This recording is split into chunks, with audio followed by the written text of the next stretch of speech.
Hello friends. आज के video में हम सर्वेइंग क्या है वो जानेंगे। वैसे हम देखते हैं कि सर्वेइंग की काफ़ी जगह ज़रूरत पड़ती है और विदाउट सर्वेइंग हम हमारा कोई भी सिविल इंजीनियरिंग वर्क्स स्टार्ट नहीं कर सकते। हमें कहीं पे मेज़रमेंट्स की ज़रूरत पड़ती है तो वहाँ पे सबसे पहले हमें सर्वेइंग करना पड़ता है। तो देखते हैं सर्वेइंग क्या है। जनरली हम सर्वेइंग किसे बोलते हैं कि कोई भी दो पॉइंट्स हो, वो दो पॉइंट्स के बीच का हम मेज़रमेंट लेते हैं तो उसको भी हम सर्वेइंग बोलते हैं। कोई एंगल्स हो, वो हम एंगल मेज़र करते हैं तो उसको भी हम सर्वेइंग बोलते हैं। वैसे हम सर्वेइंग का डेफिनेशन देखें तो सर्वेइंग का डेफिनेशन इस तरह है। Surveying is one of the basic area in civil engineering which includes linear and angular measurements of the point on the surface of the earth। Friends, हम देखते हैं कि सर्वेइंग के ऑब्जेक्टिव्स कौन से हैं। सबसे पहला ऑब्जेक्टिव है to prepare plan and map of any area, कि जो हम मेज़रमेंट के लिए हमने कोई एरिया सिलेक्ट किया है उसका प्लान बनाना और मैप बनाना। और प्लान और मैप का डिफरेंशिएट हम आगे देखते हैं कि प्लान किसको बोलेंगे, मैप किसको बोलेंगे। इसके बाद दूसरा ऑब्जेक्टिव है to show geographical boundaries of any area. उसके बाद का ऑब्जेक्टिव है to compute area and volume of any measurements area. Okay, then to determine topography of given area. उसके बाद है to collect data for various engineering projects like roads, dams, bridges, canal and etc. civil engineering works। Serving के basically दो division है। उसका पहला division है plane serving और दूसरा है जियोडेटिक सर्विंग। प्लेन सर्वेइंग और जियोडेटिक सर्वेइंग में डिफरेंशिएट इतना है कि जब हम सर्वेइंग करते हैं तो हमारे अर्थ का जो शेप होता है वो स्फेरोइडिकल है, जो कर्वेचर शेप है उसको हम जब कंसीडर नहीं करते हैं मेज़रमेंट में, एंगुलर मेज़रमेंट हो या लीनियर मेज़रमेंट हो, हम स्ट्रेट ही उसको कंसीडर करते हैं।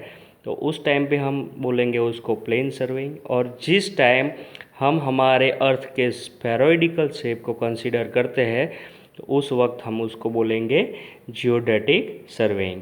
एंड जियोडेटिक सर्वेइंग हम जब हमारा मेज़रमेंट का area more than 250 kilometre square area से ज़्यादा हो तब हम करते हैं उसको जियोडेटिक सर्वेइंग।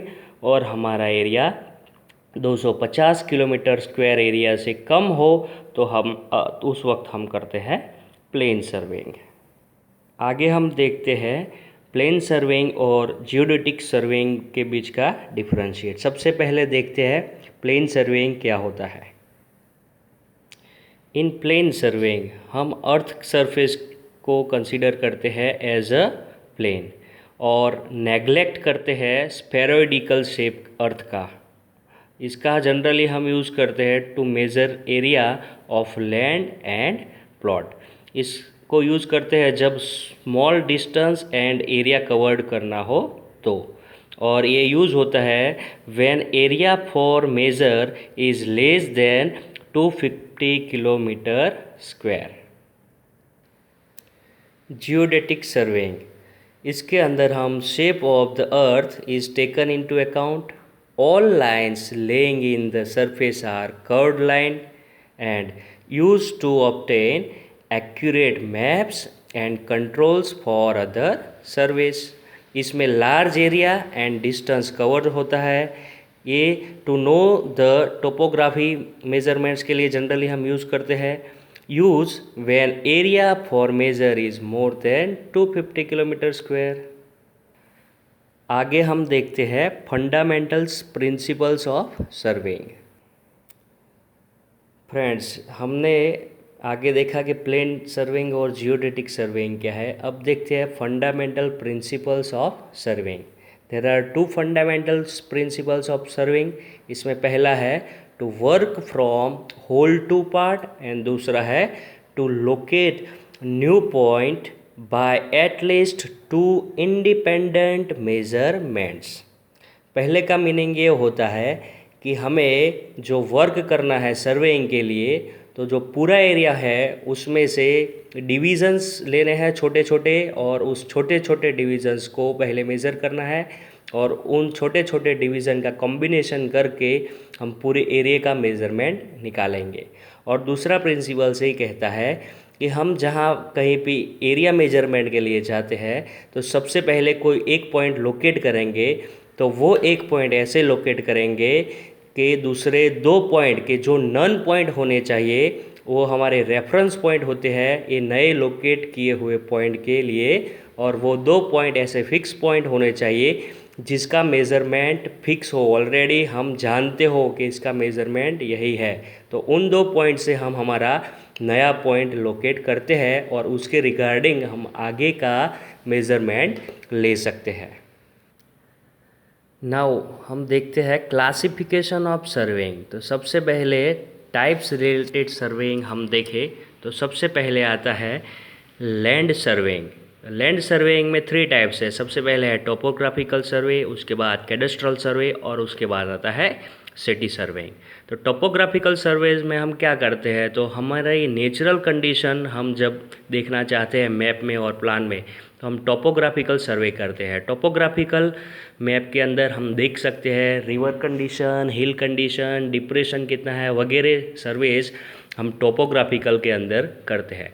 कैडस्ट्रल सर्वे जब हमें बाउंड्रीज जाननी हो, फॉर एग्जांपल हम देखें तो विलेज में जनरली खेतर्स बोलते हैं, जो फार्म होते हैं उसकी बाउंड्रीज़ की ज़रूरत पड़ती है, तो उस टाइम पे जनरली हम कैडस्ट्रल सर्वे करते हैं। उसके बाद देखते हैं सिटी सर्वे। तो सिटी सर्वे का जनरली हम एग्जांपल देखें तो किसी भी विलेज में, टाउन में या सिटी में हम रोड्स की बाउंड्री डिसाइड करते हैं, प्लॉटिंग डिसाइड करते हैं, पाइपलाइंस के लिए हम सर्वेस करते हैं, मेजरमेंट्स लेते हैं, ये सब आता है सिटी सर्वेइंग में। उसके बाद आता है मरीन सर्वे। तो मरीन सर्वे जब हम ओशन रिलेटेड कोई भी सर्वे करें, नेविगेशन पर्पज़ के एट्सेट्रा मरीन रिलेटेड, तो वो सब आता है मरीन सर्वेइंग में। उसके बाद देखते हैं एस्ट्रोनॉमिकल सर्वे। तो एस्ट्रोनॉमी के रिलेटेड जो भी सर्वेइंग करते हैं वो क्लासिफाइड होता है एस्ट्रोनॉमिकल सर्वे। अब हम देखते हैं based on object of survey. तो उसके अंदर इंक्लूड होता है engineering survey, military survey, mine survey, geological survey, archaeological survey, और उसके बाद आता है based on instrument used for surveying. तो सबसे पहले है चेन सर्वेइंग उसके बाद आता है theodolite survey, transverse survey, triangulation survey, tacheometry survey, plane table survey, photographic survey and aerial surveying. ये सब सर्वेइंग करने के बाद हम प्लान और मैप प्रिपेयर करते हैं। प्लान प्रिपेयर करते हैं या फिर मैप प्रिपेयर करते हैं। तो आइए देखते हैं कि प्लान और मैप के अंदर डिफरेंशिएट क्या है। हम डिफरेंशिएट देखें तो सबसे पहले प्लान। तो प्लान किसे बोलते हैं, तो plan is graphical representation of a building और structure like dam, bridges, public buildings etcetera to a smaller scale such as 1:20, 1:50, 1:100 etc. is called as plan. दूसरा देखते हैं कि मैप किसे बोलेंगे, तो map is a very bigger land like land of city, nation, state to a greater scale such as 1:1000, 1:5000, 1:10,000 etc. is called as map. For example, map of state, map of India etc. Basically हम देखें तो हम हमारे building का जो map देखते हैं तो उसे मैप नहीं बोलते, उसको बोलते हैं हम प्लान बोलते हैं। बिल्डिंग का जो वॉल प्लान होता है, हम फाउंडेशन किधर रखेंगे, प्लान प्रिपेयर करते हैं, ऐसा बोलते हैं। और नेशन का जब हम व्यू देखते हैं अपर से, तो हम उसको प्लान नहीं बोलेंगे, हम उसको मैप बोलेंगे। क्यों? क्योंकि वो वेरी बिगर एरिया है और स्केल उसका ज़्यादा है, यानी कि बड़ा स्केल हो जाता है जब लार्ज स्केल, तो उसे हम बोलेंगे मैप। ज़्यादा एरिया कवर होता है। जब एरिया छोटा हो तो उसे हम बोलेंगे प्लान, उसका स्केल काफ़ी छोटा होता है। और हम जो मैप और प्लान जो डिसाइड करते हैं स्केल के रिगार्डिंग, तो उसको हम स्केल के सिवा रिप्रेजेंटेटिव फ्रैक्शन भी बोलते हैं। और उसके रिप्रेजेंटेटिव फ्रैक्शन में हम इस तरह उसको दिखा सकते हैं।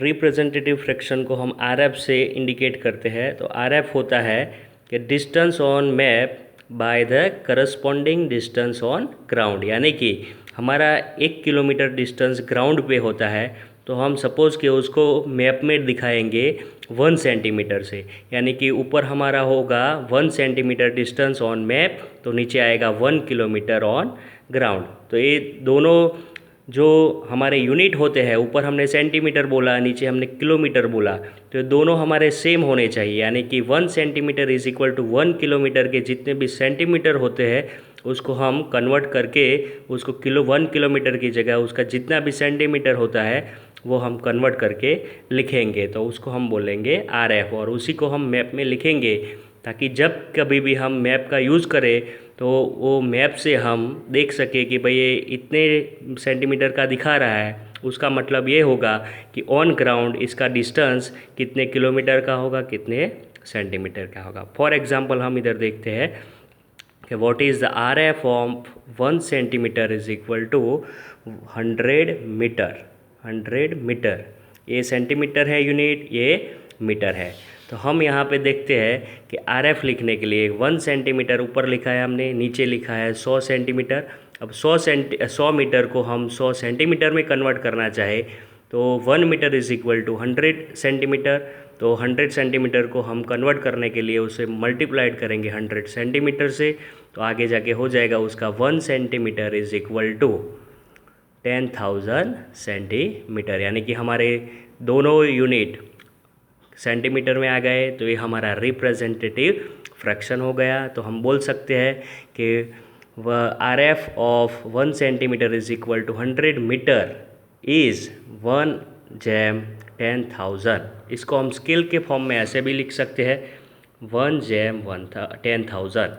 ओके, ये RF होगा 1/10,000, उसको स्केल के फॉर्म में हम ऐसे लिख सकते हैं 1/10,000।